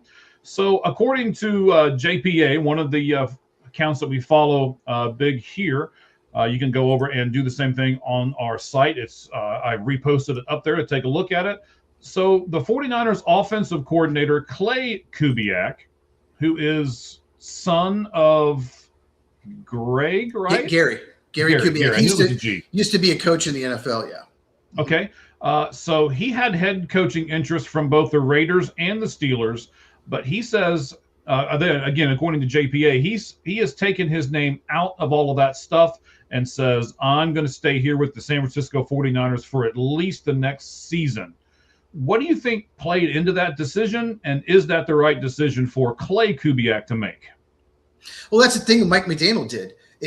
Do I take one of these bad jobs with a bad owner, with bad front office, where bad people running it, or do I, wait for a better job? And I think that's what he's doing. And I think that's a smart move. There are a lot of coaches that have just wanted a job and take a bad job, and then you might not ever get one again. There's only 32 of them. So you fail with a bad team and it's not your fault, you're going to get the blame. Coaches get the blame before GMs. So that's who usually gets the blame. That's who gets fired. So, I think it's a good move. I don't want the Raiders or Browns job. Definitely don't want the Browns job. They're not going to be good anytime soon. It's going to be years and years, and they don't have a good GM. So, yeah. Right. So you can almost like derail your career with one taking the wrong coaching job then, right? Can you imagine taking a job knowing we're going to stink for 2 years? We have Deshaun Watson still under contract. We have no quarterback. We have everyone on the offensive line's a free agent. We have no receivers. We just don't have the personnel. It's going to be bad. And you could coach there for 2 or 3 years. You're still losing and not your fault. And you're fired. And you just your career record is something like 15-40, whatever, 40 something, because you just don't have any talent. So yeah, I don't want the Browns job. Raiders have the first pick, but Tom Brady's apparently making decisions, and he did a terrible job this past offseason. So I don't know. I don't want those jobs either. Yeah, we'll see about that. That'll be an interesting topic for another time. Is Tom Brady making these decisions, and he owns 3% of the Raiders or something like that? So it's like, okay, your 3% means Mark nothing. Davis, the owner, has no clue. He is. Yeah, but that is true. So maybe it's because the actual owner is inept, and that's the reason why somebody else is trying to take over those decisions. We'll talk about that at another show, another time. The Buffalo Bills. So the Bills owner, Terry Pegula, I believe is how you say it. Sure. We'll go with that, right? In a press conference, tried to throw Sean McDermott under the bus, saying the coaches pushed to draft wide receiver Keenan Coleman, who has not worked out after being selected with the first pick in the second round of the 2024 draft. But then he doubled down in stupidity and admitted that it was his decision later on in the exact same press conference. Well, Brandon beat the GM. admitted. Oh, okay, so the owner tried to blame the coaches, and then later on, Brandon Beane, who made the pick, had to say, no, actually, I made that pick. So what? Yeah, so the owner was basically trying to justify his firing of McDermott, saying he did this, and because there's been a fan backlash. Bills fans are not happy that Brandon Beane kept his job and McDermott did. Yeah, so I mean, does this mean that behind the scenes, maybe the Bills organization isn't ran as well as we think it might be? Oh, it's a mess. Bad owner. I don't know why Brandon Beane can keep his job. We've talked about him. We talked about it on Tuesday. But he has done a bad job. He's got Josh Allen. He's got one of the best quarterbacks in the NFL. He has not put a good team around him. Their receiving core stinks. The defense can't stop the run. He basically built a team to play the Chiefs because the Chiefs don't even try to run the ball. But then he loses the Chiefs in the postseason every year, except this year the Chiefs didn't even make it. So they struggle against teams that run the ball. And Josh Allen, there are games where the receivers just cannot get open. So it's a mess there. And yes, they're still going to be contender next year because they have Allen, but it shows you that the ownership is bad. I didn't really know how bad the ownership was. It's the owner tried to blame McDermott for something he didn't do. So he lied. And then he threw a receiver's been in the league 2 years, can still develop, under the bus. It's basically saying he's a bust. He stinks.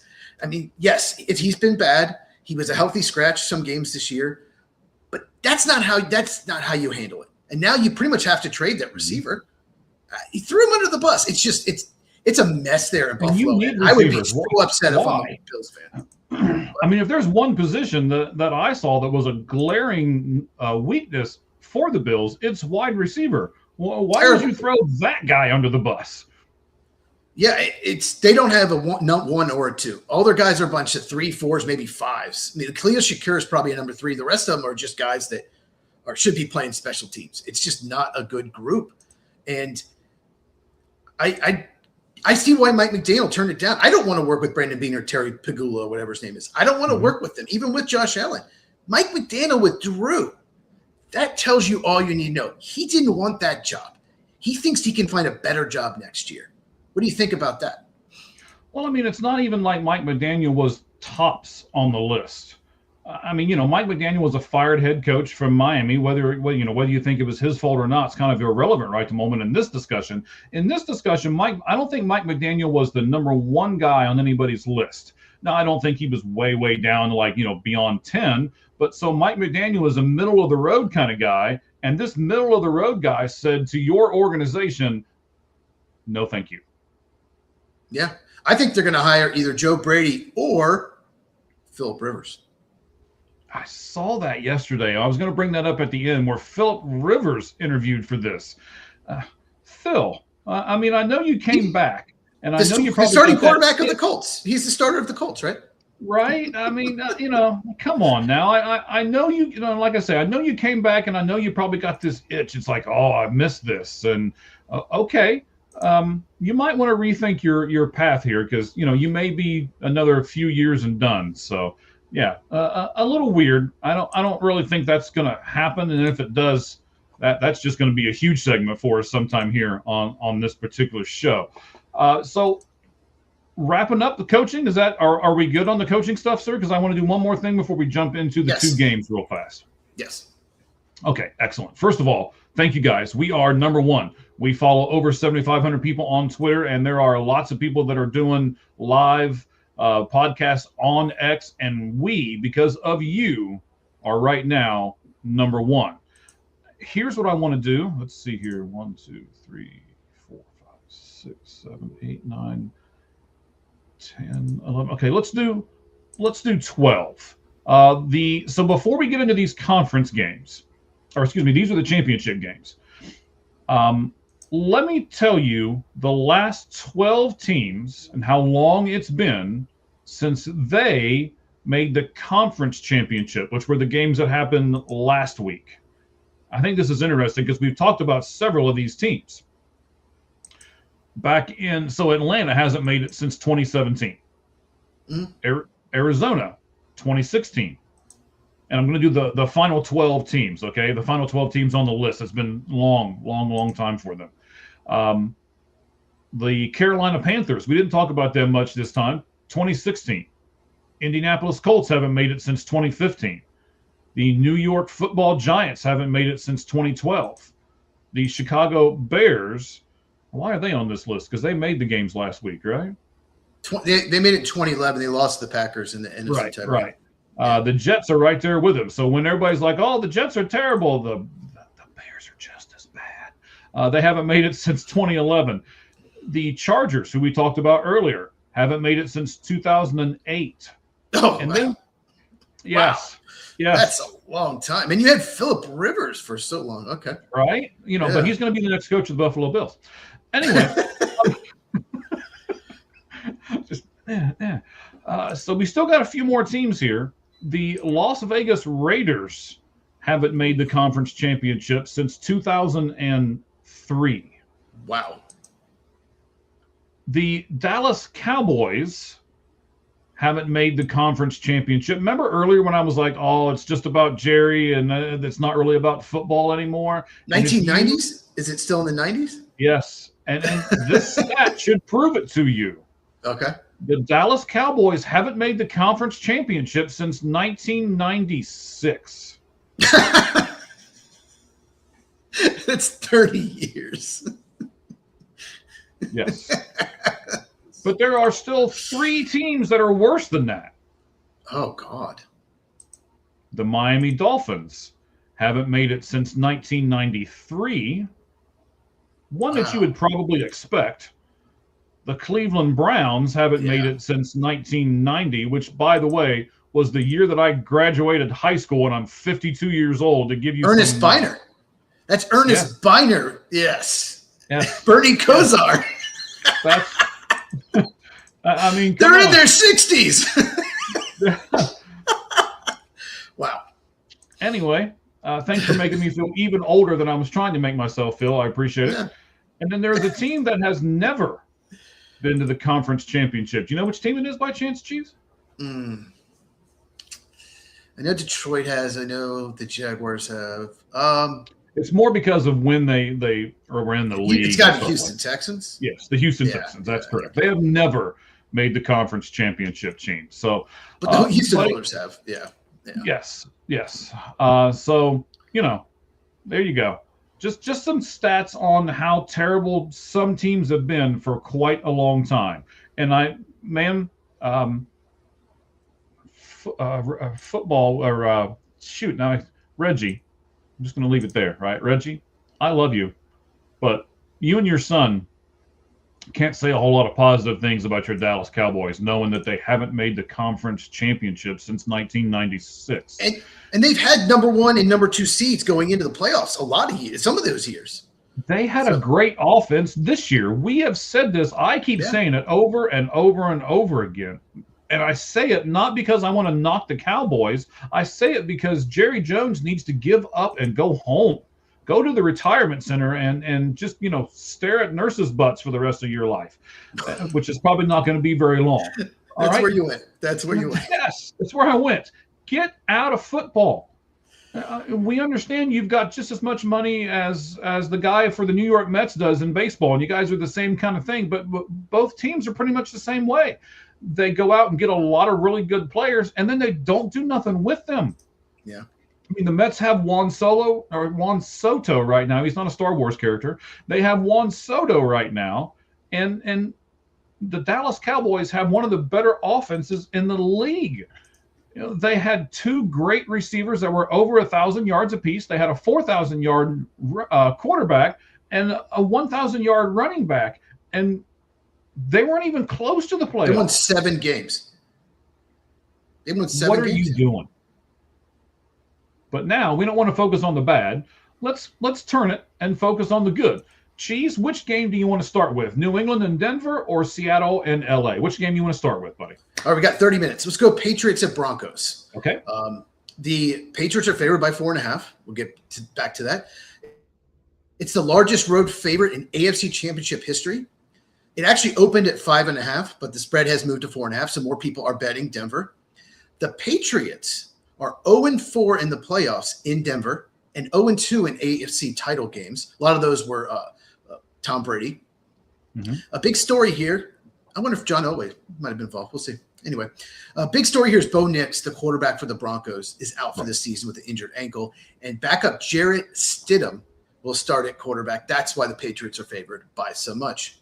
Besides Nix, running back J.K. Dobbins is out. And I just saw that Troy Franklin, their number 3 receiver, is also out. He is inactive. He could not go. For the Patriots, their sack leader Harold Landry is out. Cornerback Carlton Davis is coming off a concussion, but he is expected to play. So let's go back to Stidham, okay? He was a 4th-round pick by the Patriots. Now he plays for Denver, out of Auburn. He's played for the Raiders as well.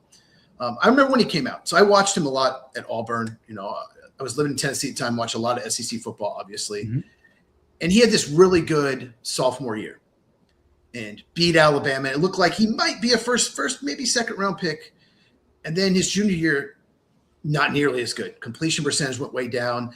He just didn't look as confident, as poised. And I honestly thought he was 7th round undrafted. That's kind of the grade I had on him. Maybe a power practice squad quarterback. Goes in the 4th round. He's, as a prospect, I remember he's, you know, decent arm, not great arm. Decent athleticism, not great. Just pretty good in short intermediate throws. Does not have accuracy down the field. Not a great deep ball. So all those factors lead to backup. He just doesn't have the tools to be a starter. And he's, you know, started, I believe, 4 games, 1-3, 8 touchdowns, 8 interceptions. So not ideal. He played 2 seasons in New England, 1 with the Raiders, 3 with the Broncos. So what do you expect? He's not thrown. Sorry, one more thing. He's not thrown a pass in the last 2 years. Mike, what do you expect from Jarrett Stidham today? Well, I'll give you a couple more things, right? Stidham, for his last 4 games, he's 1-3, but you know those have been in a 6-year time span, right? He is, you know, and for everybody out there, I want to make sure Cheese gets all the credit for this stuff. A lot of what we're talking about right now was Cheese's stuff. I'm just regurgitating what Cheese has put in our notes here. Okay, so something else that he didn't say, he's completed only 59.4% of his passes, 8 touchdowns, 8 interceptions, and his pitiful quarterback rating over that time span, 78.3. So now let me get to your question, because I wanted to throw some of those negative type stuff out there real fast. What do I expect from Stidham? You're probably going to be shocked at this. I expect him to have a good game. Okay. Not a great game. He's still a good quarterback. That offense isn't really tailored to anybody as far as I'm concerned, because Bo Nix, it's not like Bo Nix throws, 50-yard bombs all the time, or it's not like Bo Nix does this really well or that really well. Bo Nix is one of those quarterbacks that does these 4 things average or a tick above average, and we just go back and forth between these 4 things that he does really well, and we keep the defense guessing as to what in the world we're going to do. There's a lot of, like let's say the tush push, for example. There's a lot of times where when the Eagles line up and they've got a 4th and 1, we all know what's coming. So does the other team. In Denver's case, I believe, we're not real sure what's coming with Bo Nix behind center, because he does a lot of stuff a little above average. And I think Jason will come right in and do the same thing at quarterback today for the Denver Broncos. Okay. I'll talk about this when we do our predictions. I'm not as confident as you, but Sean Payton has done a good job with backups in the past, and so he had a week. We'll see what his game plan is. The last time a backup quarterback won a title game was in 2018 when Nick Foles, the Eagles, beat the Vikings and then beat the Patriots in the Super Bowl, and he was named MVP of the Super Bowl, a backup quarterback. Do you think it's possible that Stidham could have the same outcome? I'm going to say yes, but I'm also going to say wait a few minutes till we get to our predictions, and I'll give you more of a reason why at that point. But for the time being, we'll keep people around. Yes. Okay. I disagree. All right. So I expect Sean Payton to run the ball. And I expect him to a lot of short throws, a lot of easy throws just to get, especially early on. What would your game plan be if you're Sean Payton? I agree with that. He's probably gonna do RJ Harvey more, because I don't believe Dobbins is going to be in this game, right? Yeah, he's out. So RJ Harvey will be the running back one. Yeah, that I'm telling you, I think Dobbins being out is just as bad as Bo Nix being out. To be honest with you, yeah, that's really bad for Denver as well. But yeah, I RJ agree Harvey's with a you. rookie. He's had some good games, some not so good games. He's not the best at picking up blitzes. Dobbins is a veteran, and I'd much rather. I think they would have featured him more if he was healthy. It's definitely going to be a different game plan. And I think it's going to be something very specific. But like I said, I'll kind of get to more of that in the prediction that we'll do in a moment. So I know you also want to talk about the turnovers and stuff in the NFL games this season. We have to, because I said last week how terrible these games have been, and this is the stat that I kept pointing to. So let's talk about the turnovers in the postseason so far in the NFL. There's been so many. I mean, even Drake May has, in 2 games, 3 interceptions and 2 fumbles, but the Patriots overcame that, and because they dominated the Chargers defensively, and they forced 5 turnovers against the Houston Texans. So, well, the Texans kind of forced their own turnovers, but okay. True. Do you think Drake May can still turn the ball over a few times and win this game? That's probably the best question you're going to ask me about this game. Because I'm not sure. You know, we were talking off air, like I'm not 100% sure who I'm going to pick in this game, and I'm not 100% sure who I'm going to pick in that game. I think more than anything, this is going to be the big telling stat of the day. Does Drake May, and you know what? Maybe you can answer this for me. Is it because he is a new quarterback? Is it because he's facing better competition? Is it a combination of all the above? And now you're going to add the altitude of Denver and the noise in Denver, which is underrated. You guys are going to hear it today on the broadcast. The noise is going to be insane. And then the second thing that I think a lot of people, or the other thing I think a lot of people are kind of overlooking with this whole thing, is this is still a really, really good defense. And I have read a lot where basically Sean Payton all week has said, no, we don't have Bo Nix. No, we don't have J.K. Dobbins, but this defense, and he is rallying these guys. Go punch out that ball. Go tackle that guy in space. He's telling his defense, we need to win this game. And that is bad for Drake May and the Patriots. Yeah, one more stat I want to throw out there. Starting running back Ramondre Stevenson, the Patriots, has 17 career fumbles, 10 in the last 2 years. Ow. But he hasn't fumbled since week 5. It seemed like he was fumbling every game early on. So, Denver is going to try to punch it out. Absolutely. Yeah. When we get to the playoffs, we talked about this. When we're doing predictions, when I'm doing it, definitely, I look at who's got the best quarterback and who has the best defense. If yes to both, I'm picking that team.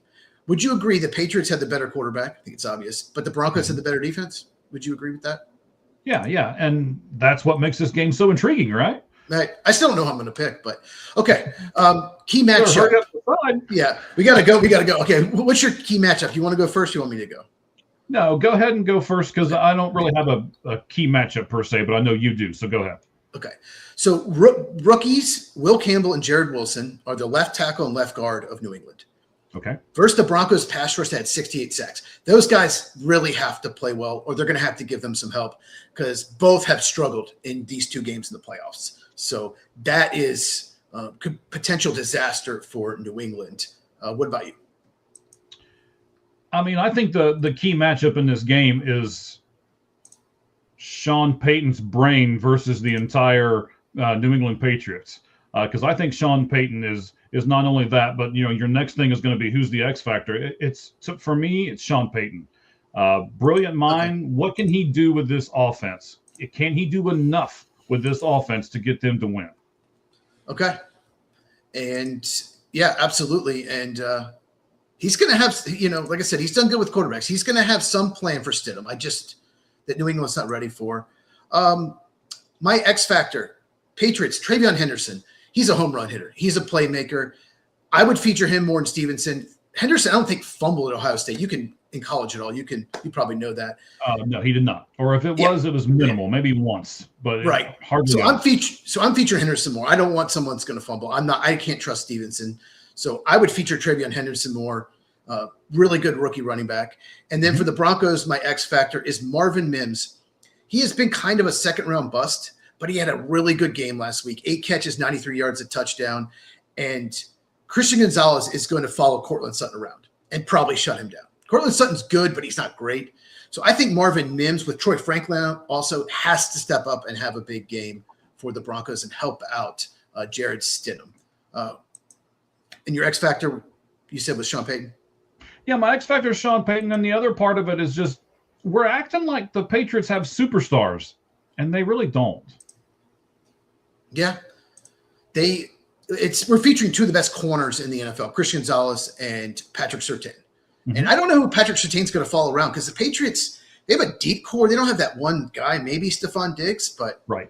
Yeah, we'll see what happens.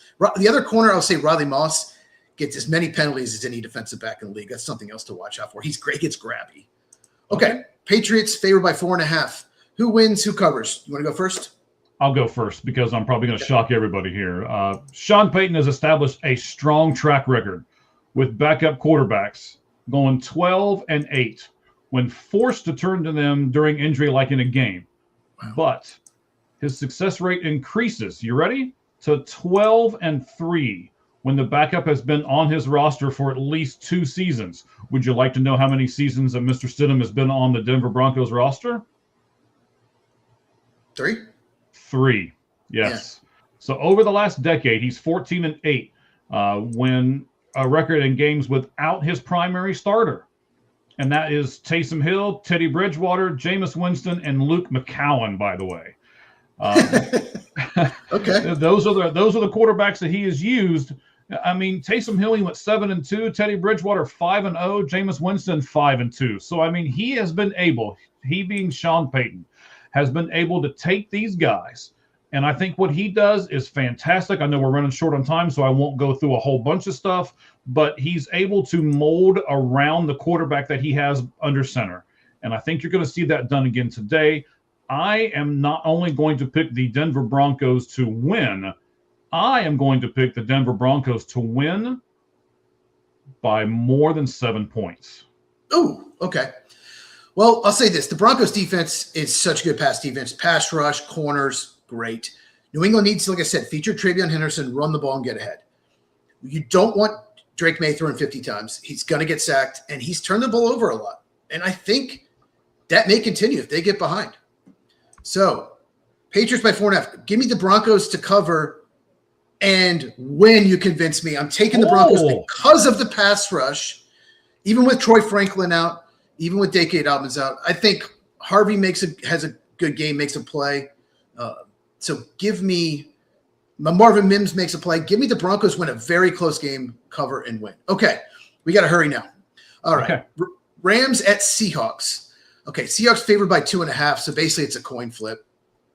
Mm-hmm. Anything 3 or less is basically a coin flip. These two teams split in the regular season. 21-19 victory, Rams in LA. And then the Seahawks won 38-37 in the game of the year, in my opinion, in Seattle a month ago. For the Rams, edge rusher Byron Young is questionable with a knee injury. And Seahawks, their backup running back, Zach Charbonnet, tore his ACL out for the year. He really had a good season, really came on. Yeah. Let's talk about Sam Darnold.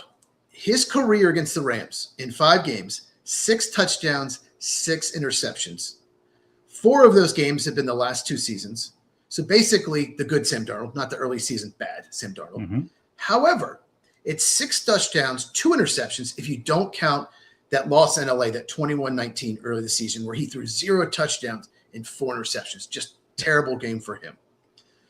Darnold struggled in the playoffs last year, his only playoff game against that Chris Shula-led defense. And when he was the quarterback of the Vikings, they lost 27-9. Okay. Got a lot of stats here. We'll get to the second here. You're good. I love them. Go. To me, watching those games, the Seahawks outplayed the Rams in LA, but found a way to lose. And the Rams outplayed the Seahawks in Seattle, but found a way to lose. 2 close games. 3 points decided both games. The Seahawks this year are 15-3, including the playoffs. Their 3 losses were a combined 9 points. And each game they lost, they had multiple turnovers. They were -2 against the Buccaneers, lost by 3. They were -3 against the Rams, lost by 2 points. What do you think about that stat? What does it tell you? Well, I mean, it's an obvious stat. I mean, I don't want to knock your stats here because I love them, but it's the same thing that Sean Payton said to his defense. When the other team loses the ball, we win. It's not only have they proven it, but the Seahawks just proved it. The only 3 times they lost, they were losing in a turnover battle. Turnovers are really, really important, and in my opinion, that's what makes some of these games look really bad, because these are supposed to be the 4 best teams left in the NFL. And if everything continues and they keep losing the ball and they keep fumbling and interception and everything else, I'm just going to be frustrated and probably watch WWE for the remainder of Sunday. Okay. Yeah. I mean, Darnold, a lot of people don't know this. He had 20 total turnovers. That's more than any player in the NFL. 14 picks. Just this season he had 20 total turnovers? Yeah, 14 interceptions, 6 fumbles. Ow. 6 in the 2 games against the Rams. And he's been sacked 16 times in his last 4 games against LA in the last 2 seasons. So I think, and you can see if you agree with me or not, that Seattle is a slightly better team. But the NFL is about matchups. And this could be a bad matchup for the Seahawks based on those stats. Do you agree? Yeah, I certainly agree. I didn't realize the stats were that bad. I mean, that's yuck.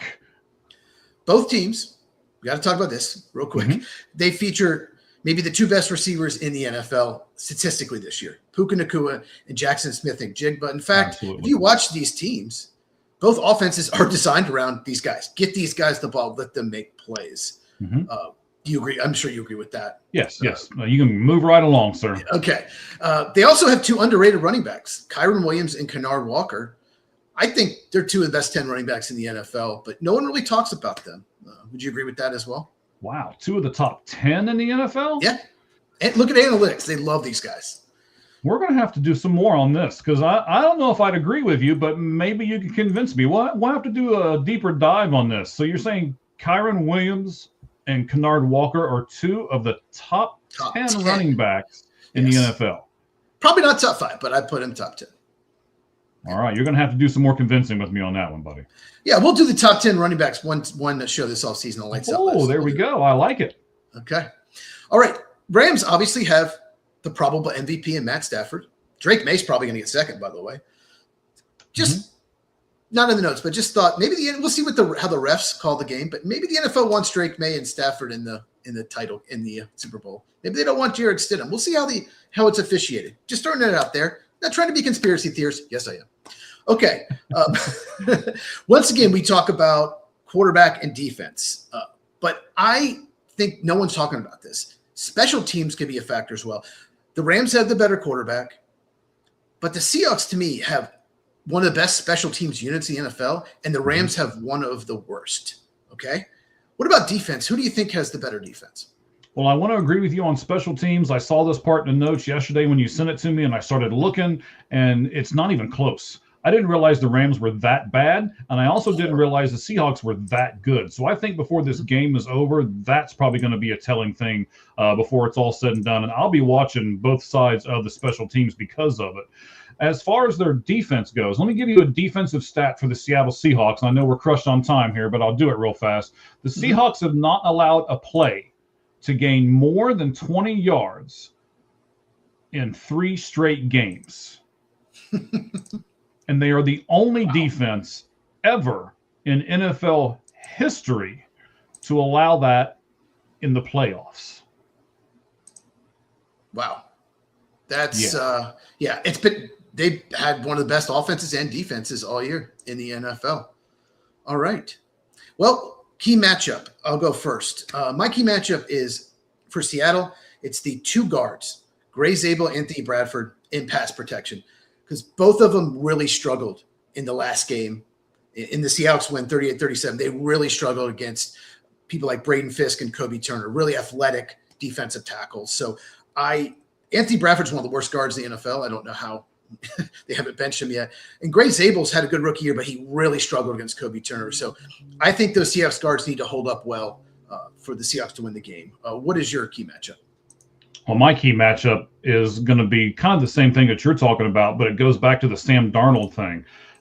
We saw Sam Darnold just implode once last year, and it was the last game that he was in the season. So if how is he going to take this pressure, as you're talking about with the 2 guards? If he gets pressured and he gets rattled, Sam Darnold seems to fall apart. and I think he's going to get some pressure. I think he's going to get rattled, and we'll see if Sam Darnold can keep it together. Yeah, Jared Verse off the edge versus Charles Cross. That's another one. Really good left tackle in Charles Cross. Jared Verse, one of the best pass rushers in the NFL. Maybe not like top 5, but he's very good pass rusher. So that should be a good matchup as well. Yeah, Darnold, he had no pressure last week. 49ers couldn't get any pressure. He was fine. They won easily. So it's going to be different. Which I thought was very unusual because I'd have pressured him all day. But whatever. Well, the 49ers have no pass rush. They couldn't get any. It's a personnel, but they have so many injuries to the defensive line. All right, X Factor. I think Nate Landman for the Rams. He seems to be he's a breakout year, got a contract extension. He seems to get his hands on balls every game, some kind of tip ball. On the Bears touchdown, their first touchdown, he missed the ball by just like centimeters from knocking that down, that 4th down touchdown. If he knocks it down, the Bears don't come close to winning. So I think Nate Landman, could he get a hand on some of the balls? Darnold's known for throwing the ball over the middle, throwing it kind of low. So I'm wondering if Landman gets a hand on a ball, causes interception. And my X factor of the Seahawks, Rashid Shaheed, he was a midseason trade from the Saints. He had a punt return last week, and we've talked about the Rams. They don't cover kicks well. If Shaheed gets a couple big returns, the Rams could be in trouble. What player or players are your X factor? I'm just going to go with one because I know where we're at on time. I think we're going to find out today, and I'm very curious to know the answer after this game is all said and done. Is Jackson Smith-Njigba a number 1 receiver? We all know where the balls are going to today. Seattle really, in my opinion, doesn't have a 2 or a 3 guy. So when they're going down, and the Rams do, I know you got Puka as the clear-cut number 1, but they got some other guys in there too. They got Adams and everything else that you can still get the ball to. Got a pretty decent tight end as well. So is Jackson Smith-Njigba a number 1 receiver? Can he do the contested catches? Can he run the route right? Can him and Darnold have a really good game plan? Can they be on the same page? I'm really interested to see how all of that comes out today versus the Rams. The Rams lead the league in scoring. The Seahawks lead the league in not giving up points. So, yeah, you mentioned Adams. What the Rams are going to do is play 12 personnel, 2 tight ends, Adams, Puka Nacua, Kyron Williams. Very tough to stop because it helps the running game having the tight ends, and you have 2 number 1 receivers basically. We hadn't talked about Devontae Adams. He had a great year. It helps having Stafford as a quarterback. It helps having the number 2, right? Yeah. So their offense is going to score points, but Seattle's got to keep scoring as well. Okay, Seahawks by 2.5. Who you got? Who wins? Who covers? Okay, so I believe, I said it earlier, I think their big X factor is Sam Darnold, but I love what Seattle did. And this might be kind of an unconventional way to look at it, but I love what Seattle did. They signed Sam Darnold to more of an incentive-laden contract. Sam Darnold's already secured an extra $2.5 million with the incentives that he has gotten in the playoffs.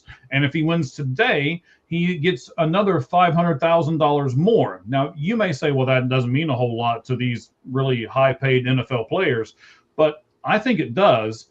And I think that incentive-laden contracts push people to play better. I think Sam Darnold today, even though he's 28 years old and he's signed for another 2 years at $63 million, which, when you're doing your wrap-up part, if you want to discuss 2 years, $63 million for Sam Darnold in Seattle, feel free to do so. But I think that because of what they've done with Sam Darnold, he's going to perform better today. And because of his performance today, I'm going to pick Seattle to win, and I'm going to pick Seattle to cover.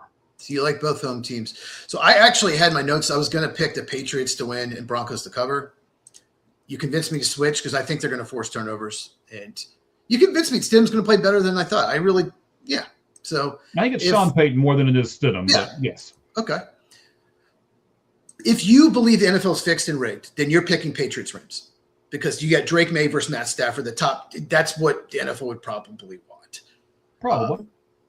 So I got to pick one of those 2 teams, right? So I think the Rams, I think it's a bad matchup for Seattle. If the Rams don't screw up on special teams, I think they win. I think they're going to score a lot of points.